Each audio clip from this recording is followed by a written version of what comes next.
Just one day after we got pretty two unexpected performances out of the college football playoffs, this one went pretty well true to form, at least in regards to the style of play. The rock fight ensued as expected. Defenses were on both sides dominant as Notre Dame finally wins a major bowl game for the first time since this day, one day off, January 1st of 1994. Huge win for Notre Dame. The first win again in this setting in forever, and the biggest win at Notre Dame since who knows how long.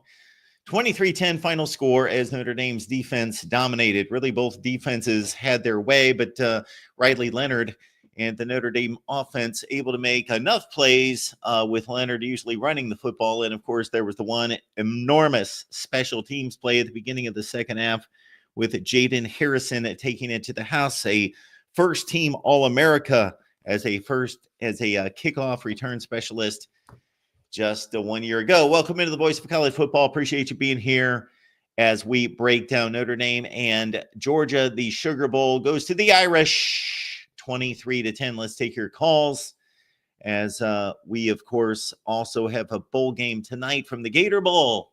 Many great Gator Bowl memories through the years for many of you and myself. And Ole Miss and Duke will tee it up. And so we will certainly monitor how much you guys want to talk about the Sugar Bowl in regards to the amount of maybe calls that we get from some folks outside of the standard few and the number of people watching and so forth, and see how long we will take it, depending on whether it makes sense. But we'll be here for at least a half hour or so, if not longer than that. So we appreciate you being here, and we will take those questions there in the chat. Let's see what we got here. Anything in the chat for me right now? No. So we will go to the phone lines and Michigan Man. Hey, what's going on, Mark? Hey, man. What's the good word? Hey, man, I find it interesting, and this is kind of a shot at the real. I find it interesting that, ever since NIL started, we go through 4-year cycles with teams, and the SEC isn't what it used to be. Isn't that an interesting observation? What, because the SEC doesn't have as much money? No, because I'm not saying that they was putting money in the McDonald's bags for decades, but I think it's interesting when you get a level playing field when it comes to money that now the SEC seems like everybody else. Well, it's a even playing field depending on how you view the playing field. It's really not an even playing field, but you're basically saying everybody has the same opportunity. Sure, I get your point. And so if we assume that everybody was playing on the up and up minus one conference, then or maybe we're just seeing that the SEC is just not quite as good this year. I don't know. I'm not going to make a narrative out of what, 1 or 2 games, but possibly. I agree. I just think it's interesting timing. NIL came about 5 years ago. Teams usually built through 4-year cycles. We're pretty much at the end of that 4-year cycle, and all of a sudden, the SEC is like everybody else. So I just think it's interesting. The real. I know you out there. Don't you think that's interesting? But yeah, no, SEC's down bad. It is what it is. This is the Final Four, Mark. A James Franklin-led team. A team that lost to a Group of 5 school, the 4th best Big Ten team, not really though, the 4th best Big Ten team, and a Texas team with 2 losses to Georgia. Yeah, they're good losses, but I mean that's where we at. How you feeling? Well, I can't say that it's too much unexpected at this point. I didn't make out a bracket at the beginning of the playoff. I picked Ohio State to win at the beginning of the season. Let's see, Ohio State, Texas. This is where I was on this, and Notre Dame, Penn State. Actually, this is where I was. I picked Notre Dame to beat Indiana. I picked them to beat Georgia. I picked Penn State to win their 2 games, Ohio State to win their 2 games, Texas to win their 2 games. So I can't say that we have arrived anywhere that I've not predicted. Hopefully, you're getting my picks on Patreon. But yeah, Georgia just they did have a backup quarterback playing. Now the backup quarterback Gunnar Stockton, was he uh, uh, a large downgrade from Carson Beck? Well, when the pass rush is that devastating, and the most important position seemed to be tonight that pick your number of Notre Dame rush ends coming off the right edge versus the Georgia left tackle, where they even went to the point of switching out left tackles and reworking their offensive line late in the second quarter to try to remedy that spot, and it wasn't. This Notre Dame defense was devastating, and Georgia. Well, Georgia's been having offensive line problems all year, I'd say. Well, yeah, that's absolutely they have. But they've been good enough to score more than 10 points against other teams. But yeah, they were playing with a backup quarterback. I'm not going to excuse their loss, but if Devin Brown, I don't know about Texas. A lot of people out there think that Texas would be better with their backup quarterback playing. And Penn State, certainly, if they get into a backup quarterback situation, they'd be in a heck of a lot. Mind you, Texas lost to this backup quarterback in Georgia. Well, they lost to the backup quarterback when he entered the game sometime in, well, it was halftime of the, and Texas just completely dominated the first half of that game. Should have had a huge lead. But yeah, Georgia, this is a Georgia team that's probably the worst Georgia team since, I don't know, 2018 or 19. Not that it's a bad team. It's still a top 5 team in the country, somewhere in that range. But yeah, nowhere close to the type of offense that they need to be. And the wide receiver play is not that good. And the left tackle situation is not good. And they had a backup quarterback playing.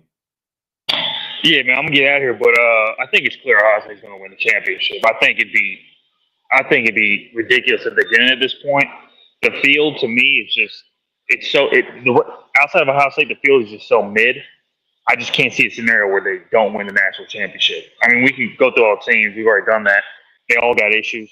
They all struggle. They all have holes all over the place. I just don't see a scenario where they don't win it, honestly. Yeah, well, there are no super teams out there. I don't know if we've seen a super team. I guess the last one would be, I don't know. We could make all sorts of estimates about the last super team in college football. Maybe it was Joe Burrow and that crew. Maybe it was the Alabama team the next year. Maybe the Georgia team the next year after that. Yeah, no doubt, man. You have a good day. Of course, I'm rooting for Texas, though. So. All right, very good. Thanks, Michigan man. I would expect no less. Yeah, and this game probably provides us, unless we really wanted to break down the blocking schemes, which maybe I'll do sometime later tonight. No. Don't want to do that. I will do that maybe in the next few days and do something close to what I did with Ohio State and Oregon, the first matchup. I got to say that I took less notes on this game. There was less that intrigued me about this game than just about any of the games that we've seen. Certainly this round of games, I thought the Penn State, Boise State was much more interesting. Of course, Ohio State, it was an obliteration, but because of the level of play and because of the sheer genius, or it almost had that Bulls Michael Jordan factor of when you're watching greatness. And I'm not saying Ohio State's a great team, but on that day at the Rose Bowl, they were great. They were that good against the number 1 undefeated team in the country. And then, of course, that Arizona State-Texas game was the best game of the second round. If you're just wanting drama, if you're wanting that, then that was the one game that gave us that. And that was, of course, the highest point spread of the weekend. This was a Notre Dame special teams play out of the blocking and Jaden Harrison making that play. It was Riley Leonard creates enough in the passing game, or in the rush game. Have not looked at the stats yet, but he had the one big run that set up the field goal, and of course Notre Dame's defense set up the other points with they set up the one offensive touchdown. That was a 10-yard drive. That was a 10-yard drive from the Notre Dame offense set up by the strip sack. This game was won by Notre Dame's defensive front whipping Georgia's offensive front, especially in the past pro game. And that started from the first play of the game. If you watch the first series, you saw 3 tackles for loss right out of the gate by the Notre Dame defense.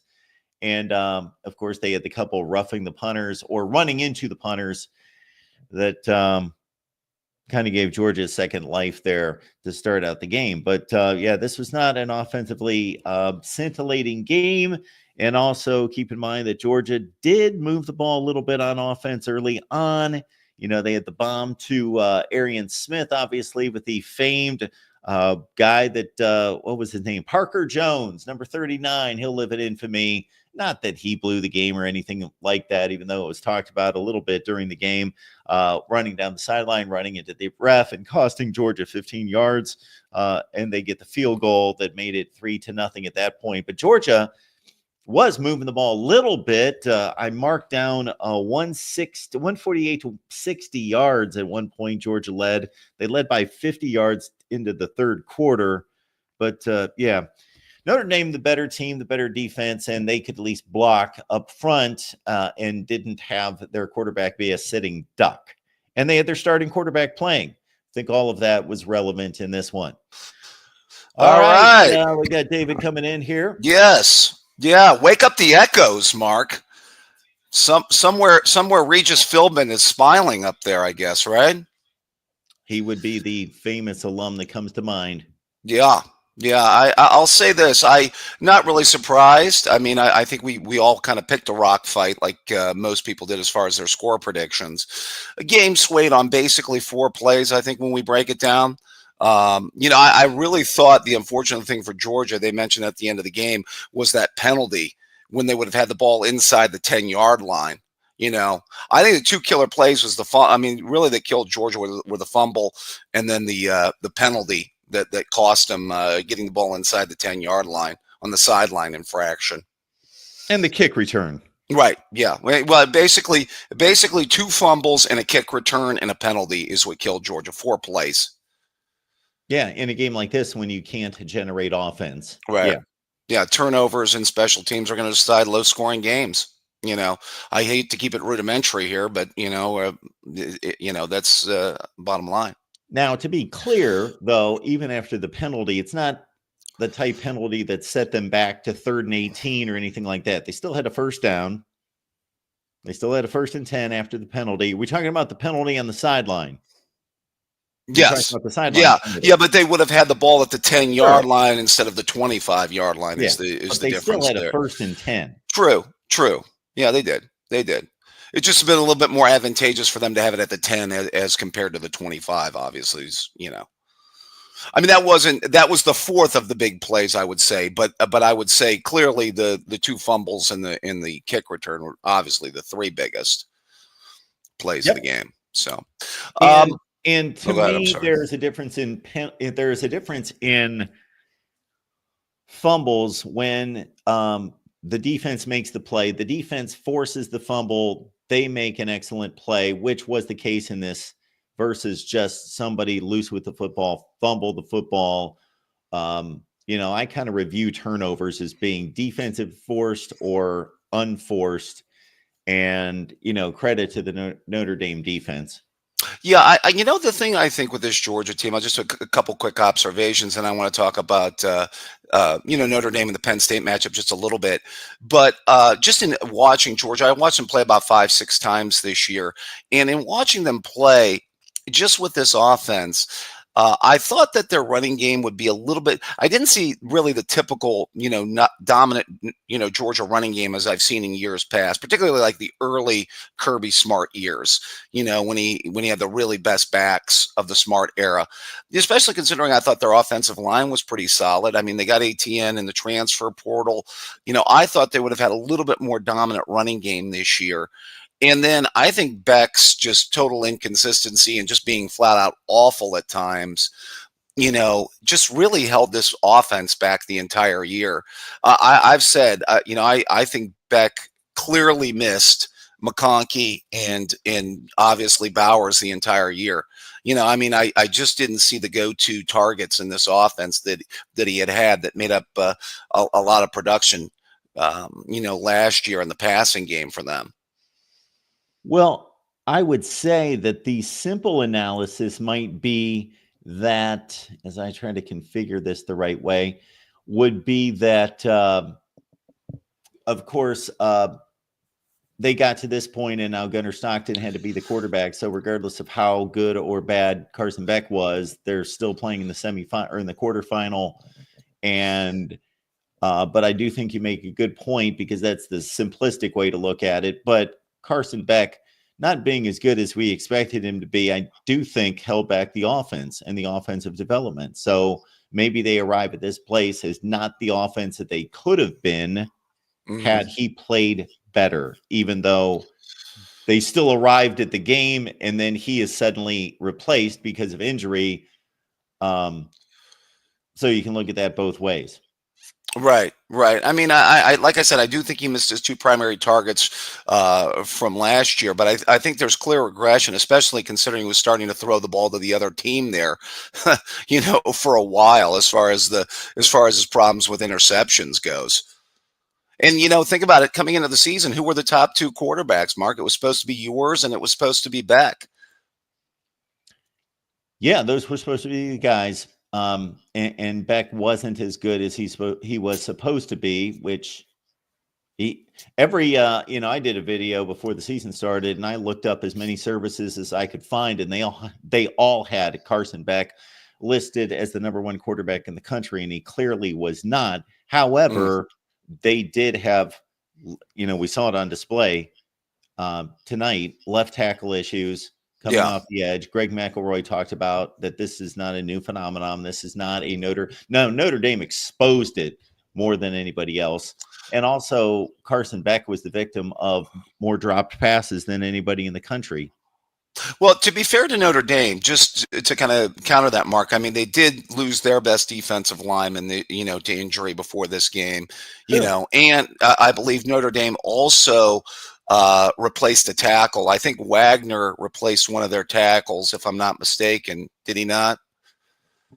Well, yes, and they lined up the size advantage for Georgia up front against Notre Dame's defensive line. It was like 317 to 268. Right. But it didn't matter. It's interesting. I look at Notre Dame, and I don't know about you, Mark. Is this a better version of some of the Kelly teams that you saw in the past, or is this a similar constructed team to some of the Kelly teams that you saw in the past, or how differently should we feel about this Notre Dame compared to some of the teams from, let's say, the Kelly era? I think that this team is defensively a bit tighter on all three levels, that there's no weaknesses, where all those Kelly teams, all the good Kelly teams, were excellent on defense, but there was maybe an issue, maybe that the defensive front wasn't as athletic, or the linebackers, or they had some kind of, I wouldn't call it a flaw, but a less than stellar, 2 or 3 here and there. And then I would also say that actually that most of the Kelly teams had better passing games than this one. Right. More of an elite. Mitchell Evans is a really good player. I don't know that he ranks with the best Notre Dame tight ends of the Kelly era, like a Mayer or somebody. Yeah.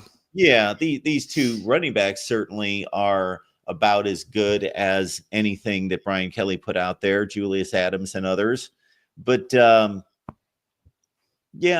quarterback, he's pretty much in line with those Ian guys. Book, Whether you want to make him Ian Book, he's Ian Book's the easiest comparison to make. Okay. Sure. Yeah, that's kind of what I keep thinking when I look at this Notre Dame team. Now, I think Marcus is going to do a really good job there. I think the thing about it will be is I still think whether he can build, we always talk about it. Can the teams in the Midwestern part of the country, other than Ohio State, build an upper tier offense, and build a passing game that can really threaten people, will be interesting to see if he can bring in an OC or a quarterback and develop that side of the ball as he continues to, develop the program there. Yeah. Well, I would say when we get into this conversation about passing attacks, Yeah. that our standard is fairly high here, it seems, between the two of us rating these passing attacks, because outside of Ohio State and Oregon, Right. who is the kind of passing attack that is meeting that kind of, Indiana put up the kind of numbers, but they clearly are not what you're talking about. They did Right. that against the dregs of the Big Ten. There was not that kind of passing attack in the ACC that I can think of. No. Miami. Okay, Miami. Yeah, Miami would be the most Um, obvious choice. Miami was playing a lot of Big 12 football, though, this year, scoring a lot, giving up a lot, though. sure. But just talking about the passing Yeah, attack, the quarterback and the right, wide receivers. Yeah. Who right. else? Maybe the Colorado bunch. I can't say that I watched Colorado even play that much this year. Yeah, I saw him play Compared about to 4 or last year. 5 times. Yeah. But yeah, I mean, what I will say too, I just about this matchup going forward with Penn State and Notre Dame. I actually do think, I think these two teams, because we kind of compared them during the season. And when I said, well, who's a better team? And you were kind of on the fence about it when we talked about this, I think in the middle of the season, Mark. Who's a better team between who? Notre Dame and Penn State. Oh, yeah. Yep. Yeah, I mean, it was kind of like a right down the middle. Yeah, Um, still am. well, one of the interesting things, by the way, has there been any update on Abdul Carter for Penn State? Have you heard anything about that? I have not. That's going to be interesting. That's going to be big for Penn State, obviously, because remember he left that game and didn't come Yep. back against Boise State. So I'm going to be real interested to see, obviously, if he plays, because that's something that would move the needle if he doesn't play. So it sounds like you're leading us into a deciding factor between the two. Well, one would say if Penn State loses a top 5 pick in the draft, that could be something that could be hurtful, Mark. Yeah. I don't think that's a stretch. Sure. I would just say, the one thing about Penn State I will say is, I think that their passing game still, even if it's just Aller throwing the ball to Tyler Warren, can still be a little bit more effective than Notre Dame's, just a little bit more. And I just like the way Allen and Singleton are looking right now. Not to mention their offensive line, I think, is pretty solid. Yeah, so I would say that Drew Aller's a better quarterback than Riley Leonard. Yeah, I don't Riley think that's Leonard, a stretch. Well, Riley Leonard brings the running aspect of it, which Aller's done better looking for those opportunities and seizing those opportunities as at least a threat, a source of causing the defense to have to respect him running and picking up a first down. But he's nowhere close to Riley Leonard as a running threat. So that kind of evens out their value. But Right. Aller's the NFL quarterback. Riley Leonard, I'm not going to say he's never going to play in the NFL, but when I say NFL quarterback, I mean like he's starting quarterback in the NFL, Right. who doesn't get a start because his team's 3-14, something like that. And then after that, wow, it's tough to differentiate these teams. I would take the Notre Dame running backs slightly. I think we have 2 of the top 5 running back rooms in the country. I agree with that. Now, what Notre Dame did to Georgia's offensive line in terms of a pass rush, I don't think they'll be able to do that against Penn State, although Penn State, this is one place where Boise State maybe looked like an upper tier Power 5 team was that their pass rush and their pass rushing stats, I believe they led the nation in sacks, translated pretty well against Penn State. Yeah. I think that the thing will be is, which defensive line, if Carter does play, then which offensive line can deal with the other team's pass rush the best is going to be really interesting to see. Yes. And that then being a little bit more, sorry to cut you off, David, Go that being a ahead. little bit more key for Penn State to protect Aller. Yeah, I would say so. But you know what? I think this Penn State offensive line has really played well over the last few weeks. I know Boise State ran some blitzes and had some effectiveness in getting after Aller, but I think they played really well. I'm a slight lean towards Penn State, but maybe only slight. If Carter doesn't play, I think that would be something that could move the needle in Notre Dame's favor, though. So if you could show me the Penn State rushing attack and their numbers, like we're looking at right now with Georgia gaining all of 62 yards on the ground against, and of course, there are sacks involved. Gunnar Stockton ran for a negative 23. Let me see how many sacks we had. We only had one sack. I'm sorry. Notre Dame had, of course, 4 sacks. Okay, we don't know what the yardage is, and the stupid way in which college football tabulates rushing yardage. So let's say Georgia ran for 85 yards.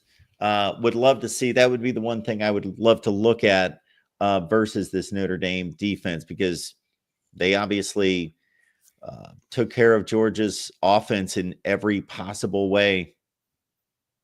Yeah. I mean, I knew it was going to be tough for Georgia to move the football. I mean, as I said, I didn't expect either team to score a lot of points, and I mean, Notre Dame just was able to force turnovers and special teams. I mean, I've doubted some of the Penn State defense a little bit on the back end. I still think that Penn State's maybe more exposable against the pass than they are against the run. Although I will say some teams have ran the ball against them. Ohio State did, USC did earlier in the year. There are some teams that Oregon had success running the ball on them in the Big Ten title game. So there have been teams that have run the ball against Penn State, but those are also teams that at least had the threat of some passing game. See, I would really expect Notre Dame to load up the box and see if Riley Leonard could make some throws. Oh, yeah. That's the way to play it. Yeah. That's a simplistic way, but, that's the way that I thought about Penn State playing Boise coming into this game, obviously. But at the same time, that worked against Genty. We'd have to go back and see how they actually did load up against Genty versus respecting Boise State's outside threats. But Boise State had 2 tight ends that made a lot of plays. Maddox threw the ball well, Mark. He threw the ball well. Oh, he absolutely. Yeah. No, he threw the ball really well. It would be interesting to see if they do that. Can Riley Leonard make any of those same type throws against the defense? I really have my doubts. Yeah. So, all right, David. All right, my friend. Always a pleasure. Gonna breakdowns all week, all kinds of videos, all kinds of good stuff coming up, I'm sure, on Mark Rogers TV. This is the time of year. Get those. Did you didn't have the legal pads working tonight? What's up with that, Mark? Oh, here they are. This is only a 1-pager, though. Well, we didn't even drift into a second page. Usually I fill up about 3 pages. Oh, okay. But, I could only fill up so many lines with 1-yard runs. Well, we're all waiting for that deep breakdown analysis, that future Mark Rogers video on blocking schemes that you alluded to earlier. That I'm sure we could do that. Coming out. Sure, absolutely. Cut that video soon, my friend. For sure. All right, going to watch this bowl game. See if Lane Kiffin, who's been running his yap, his team can get a win tonight. Well, I would hope that they're going to get a win tonight. Well, he's been doing a lot of talking, Mark. I don't know if you heard, but about teams getting robbed from playoff berths. So we'll see if he can put his money where his mouth is tonight. There it is. All right, David. Friend. You have a good one, Mark. Take care. Thank you, sir. All right, a little super chat coming in. Let's see, who do we have here? We got our buddy Rob chiming in with this. What a win for my Irish. Go Notre Dame. Yes, Notre Dame takes care of Georgia, 23-10. A monumental win for the Irish. And speaking of which, here he is. Rob, welcome into the Voice of College Football. Hey, Mark. How you doing? I am doing great, and you are as well. Yeah, it's a pretty good win. I'm glad that I get to come back here after a win and not have to, sit through a loss and have to eat some. Well, I wasn't really eating crow because I wasn't talking mad smack about this game like certain other fans were. But I knew pretty much. I knew that Notre Dame could beat Georgia based on not only the eye test but certain things that you can look at. Transitive properties. They're not a good example, but they're an example. Like you say, they're a data point. So you can look at some things. You can look at like opponents. Georgia took 8 overtimes to beat Georgia Tech. Different circumstances. Yeah. They had Haynes King, But even the coach for Georgia Tech, Brent Key said it wouldn't have mattered if we had Haynes King out there when they played Notre Dame. He said they were just dominated by that defense, and we saw that tonight. How Notre Dame's defense is just. I think it's funny because if you look at that Indiana game, what was their strength? It was their wide receivers and their quarterback play, and Notre Dame really shut them out. Right? They stopped those weapons. They focused on stopping that passing attack. And then this game for Georgia, their receivers are not known. That's not their strength. Even though Carson Beck, when he was healthy, he was having some good games here and there. But the receivers dropped the most passes in the FBS this year. They had a lot of issues at their wide receiver core, and Notre Dame just decided we're just going to stop the run this game. We're going to sell out to stop the run, and they did. So I think their defense is very malleable. I think Al Golden is just proving over and over that he's an excellent defensive coordinator. I hope that Notre Dame mans up and pays him because there's going to be people calling for Golden to get a head coaching job somewhere. So I hope Notre Dame can hold on to him. And props to Marcus Freeman, man. I just want to give him his flowers. I am going to eat the biggest amount of crow right now because there was a point after that NIU game where I was doubting him, and I said, I don't know if he's the right coach for Notre Dame. I completely, and I said this a couple weeks ago, I've totally bought into Marcus Freeman. Just watching Here Come the Irish documentary shows and seeing how he interacts with his players and the fact that he's grown as a coach. His coaching has just got so much better. So I'm totally on board for the Marcus Freeman era, and I do believe Brian Kelly, even though I don't have anything personal against him, I think Brian Kelly would have found a way to lose this game. Well, it looks like we've got 3 coaches out of 4 in the semifinals here that certainly have their doubters when it comes to James Franklin, Ryan Day, and Marcus Freeman. Now, nobody necessarily against Marcus Freeman right now, but yeah, losing to the likes of Marshall and Stanford and Northern Illinois over the first 3 seasons certainly had his detractors. But I got to say that while I was not a huge endorser of that hire, I leaned in that direction. Like I didn't pound my chest and say that this is the greatest hire in the history of college football, nor did I criticize it. I basically leaned into it as being, this is probably a good hire, but he's never run a program, and this is probably a long-term hire, and he's probably now Notre Dame obviously saw something in him, and it's not easy to miss because I think we all see it in him. But when you're making that kind of hire, he may miss a few things or, have to grow into the job. So you may not be quite as buttoned up the first season or 2 as you would be, but you're making a long-term hire and you see something in him that few people have. And I think that they made a wise choice, and they made it for the right reasons. And they pretty much saw that long-term that he had the leadership ability, the organizational skills, and a vision. And we're seeing that play out. And even though they had to take a few lumps, they were pretty minor in the grand scheme of things. Well, I also find it funny, and I'm not saying this is going to happen, but Notre Dame has a history of getting to the championship and or winning the championship in their head coach's 3rd year. Ara Parseghian, and then even Brian Kelly got there, but he lost, obviously, in ridiculous fashion to Alabama, a very good Alabama team, I might add. But I'm not saying Irish are going to the championship, but I do think they are a better team than Penn State when healthy. The problem is Jeremiah Love went down again. He's been struggling with injuries since that USC game. I still think they could probably beat Penn State because Jadarian Price is still a stud, and Riley Leonard's, he led the team in rushing tonight. But I just, you kind of want your 3 horsemen to be ready to go against a team like Penn State, who is going to focus on stopping that Notre Dame run game. So it's going to be a good game. I think it's going to be pretty close, just like I thought this game was going to be close. Penn State's got some studs too, so yeah, should be interesting. I mean, like I said, Notre Dame can win. I don't want to count my chickens before they hatch. Yeah, I tend to think that Notre Dame's a little bit better team. I think that their defense, for as good as Penn State's is, which I think it is roughly a top 5 to 10 unit. I think Notre Dame's is arguably the best in the country. And so I think that's where Notre Dame's a little bit better. And if Jeremiah Love is at full strength, and I can't think of the number 3 back, number 24, he's really good as well. Yeah, Aeneas Williams. Yes, Aeneas Williams. There you go. So they don't lose. They do lose a lot, but he's really good.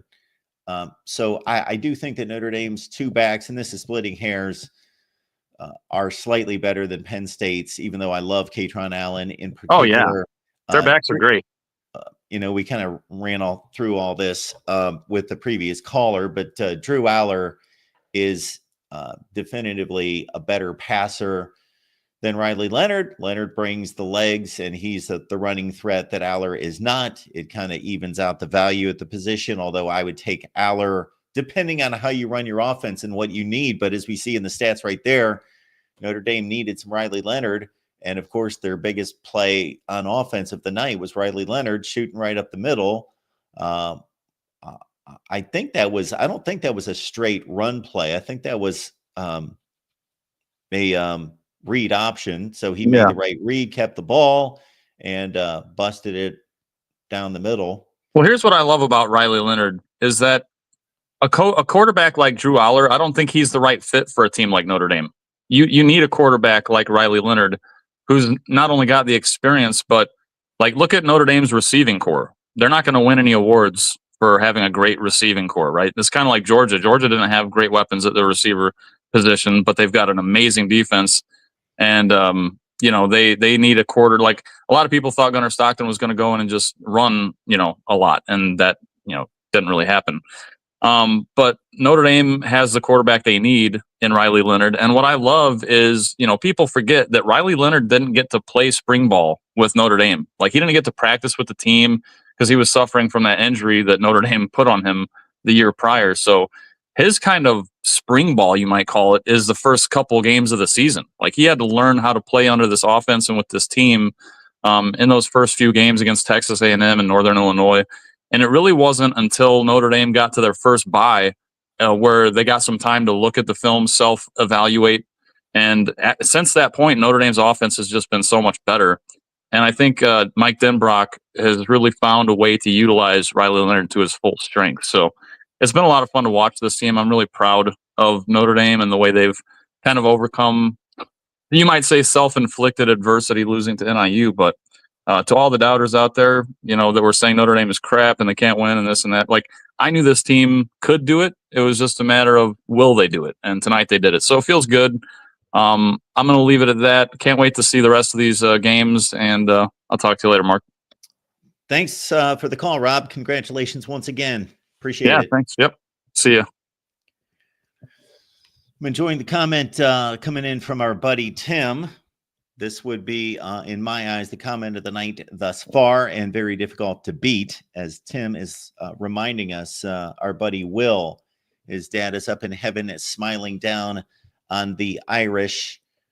Will lost his father sometime during the football season here, and Will is a huge Notre Dame fan, loves his Irish, is here at the Voice of College Football on a regular basis, and so congratulations, Will, to you and all Notre Dame fans. We've got D-Rock Irish and Michael Campbell and Rob, of course, who just called, come to mind, and in any other Notre Dame fans, certainly we raise our glass to you, because by most measurements, you would have to consider this to be the biggest win for Notre Dame football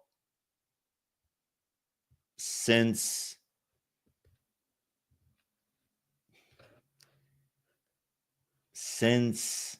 the 1988 Fiesta Bowl, right?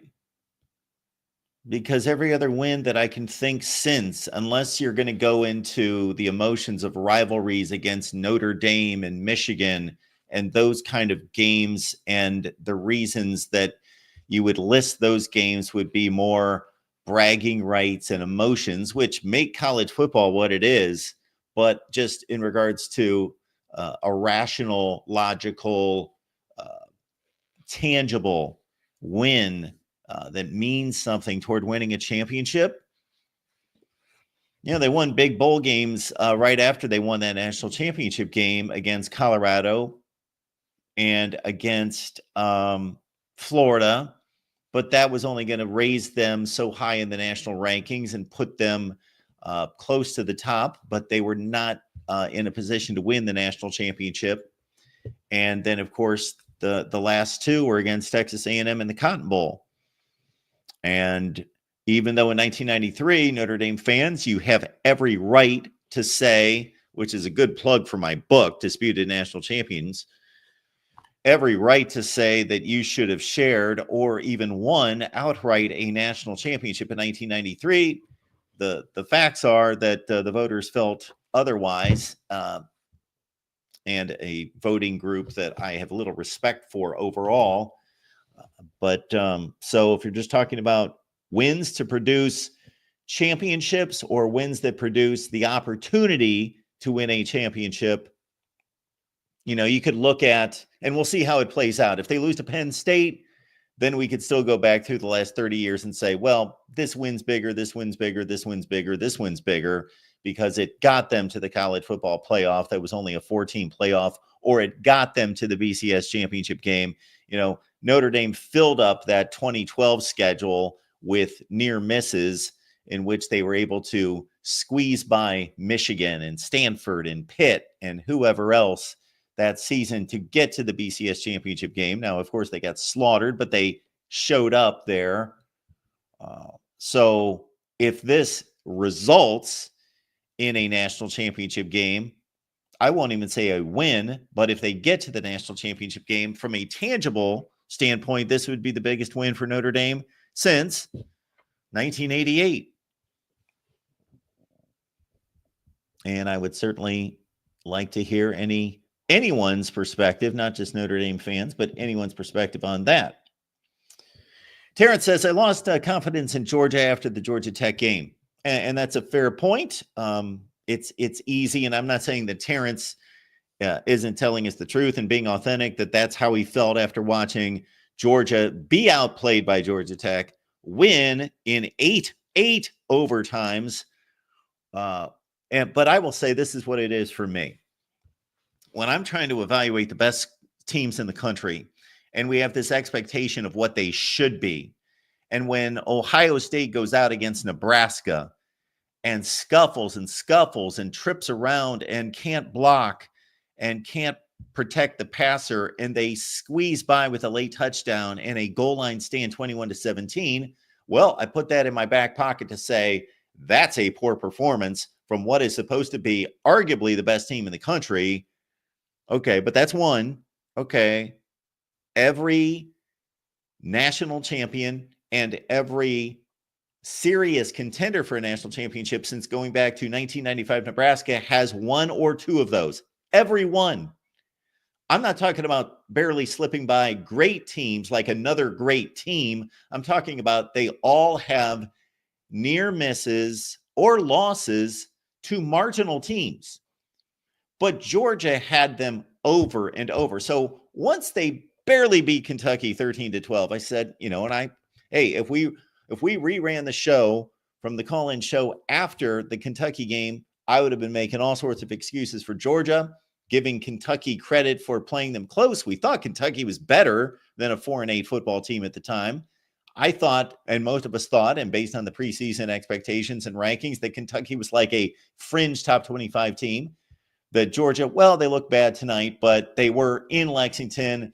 The crowd was into it. Kentucky was into it. They put an X on Georgia. They gave them their best shot. All of those excuses. And they're somewhat valid.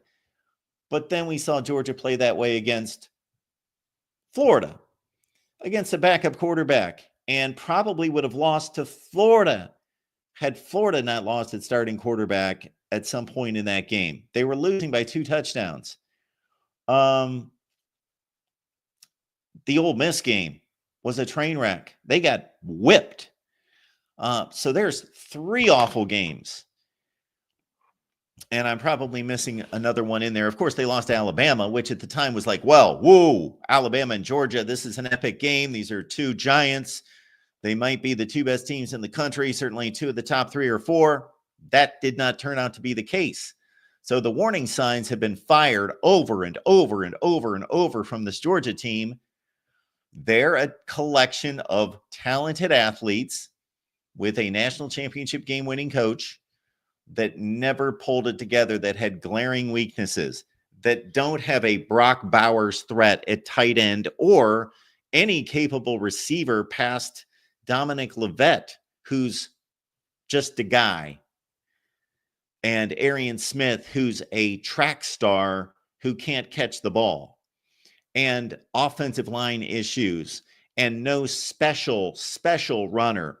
And if there is a special runner on this team, he's either before his prime in Nate Frazier, who, when he stepped onto the field against Clemson and took off on a few runs, I thought, okay, this is Georgia's next guy. And he's certainly highly touted, but he's not that guy yet.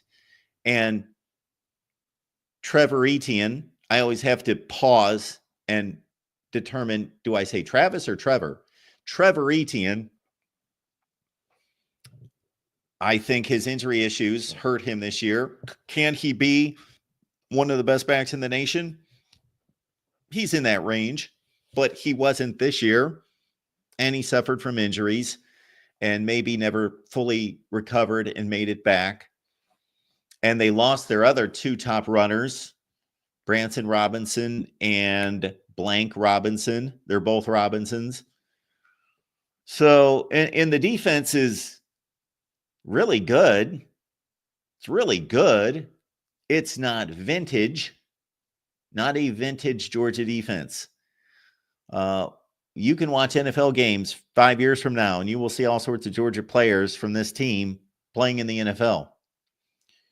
But there was just something missing. A lot of things missing. Continuity along the offensive line. A couple guys obviously didn't develop at left tackle, and they could never find the answer there. And again, not necessarily having the special runner because maybe one of them is nicked up and the other one is not yet ready to take the reins. And again, the wide receiver core, you would think at Georgia that what we saw this year wouldn't be possible, because when you stack high 4 and 5 stars on top of each other, it's a numbers game, typically at a place like Georgia where, hey, we signed 3 to 4 wide receivers in each class. And so we've got 11 or 12 on the roster. Okay, 4 of them were busts, 5 were busts, but we've got all these other guys. So a number of them came through. I've got to think that maybe they've got some kind of issue with development not being quite as good as it's been in the past. They did play with a backup quarterback. Let's understand that. Carson Beck wasn't great this year, but he was, man, I don't even know if I want to say that he was better than what we saw tonight, just because the pass rush was so devastating and the offensive line issues and pass pro so egregious that it's difficult to evaluate the quarterback play. I thought Gunnar Stockton played reasonably well considering the circumstances, considering no support of a running game. What did he do? 20 of 32 for 234 and a touchdown. The ball that he threw to Arian Smith, that could have been a touchdown, and took Georgia all the way down to the 10-yard line before that penalty on the guy on the sideline. Was a beautifully thrown pass. So Georgia will continue to recruit. They will continue to pump money into recruiting and NIL. And you would think that this is just a bump in the road. Possibly.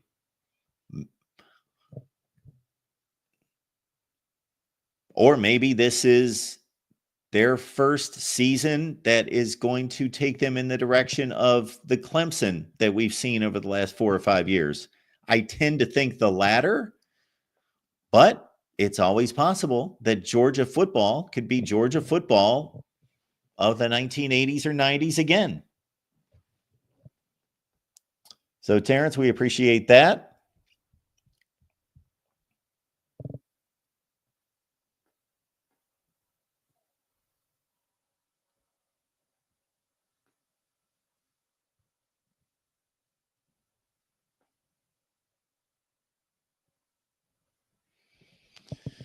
Rod Farva says he doesn't think that he can remember seeing Kirby get out coached by anyone other than Nick Saban.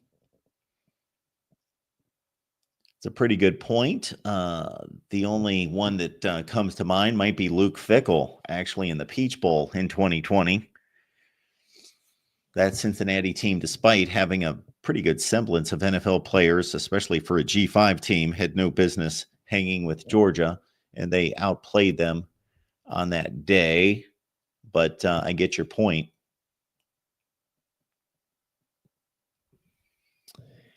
Dr. Foul Cheese wanted a Ohio State-Georgia rematch. Ralph would like to know, why is Kirby allowed to walk out to the huddle after basically every play happens? He's 9 yards on the playing field when the snap is about to happen, then coaches pull him back. I don't know that. I can't say that I've ever noticed that necessarily. And I think we pretty much hit the end of the line. We do appreciate you being here at the Voice of College Football. You can probably tell that every word that I don't utter is probably a word and a voice saved for a later date. We are going to come on live after the Ole Miss Duke game. Leanne Herring and myself to talk Ole Miss football after the Rebels and the Duke Blue Devils do battle in Jacksonville. That game's been on the field here for about an hour. So I'm going to go catch some Ole Miss and Duke. We do appreciate you being here. If you want to jump back into the chat here in about 2 hours, we will be here with all of you. Appreciate you being here at the Voice of College Football. Please hit the like button on the way out. Please subscribe. And we appreciate all of your support. And we will see you after the Gator Bowl.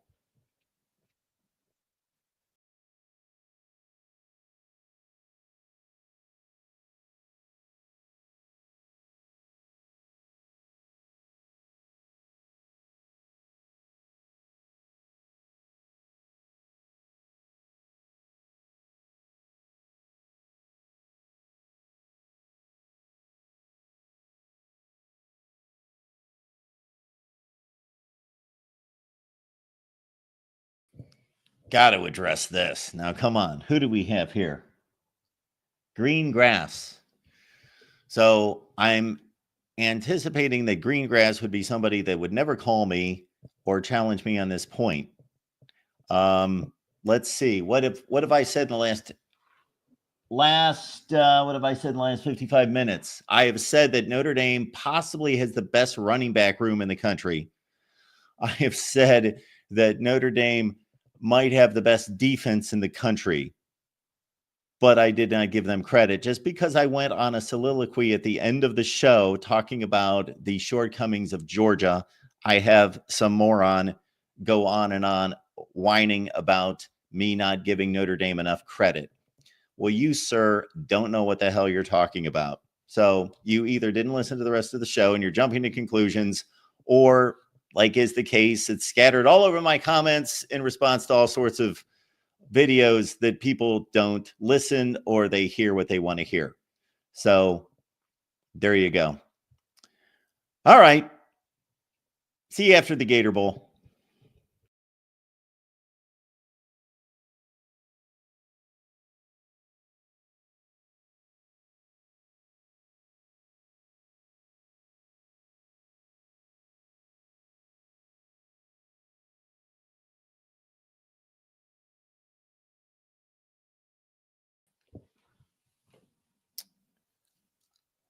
Unlike Elvis Presley, I guess I do encores.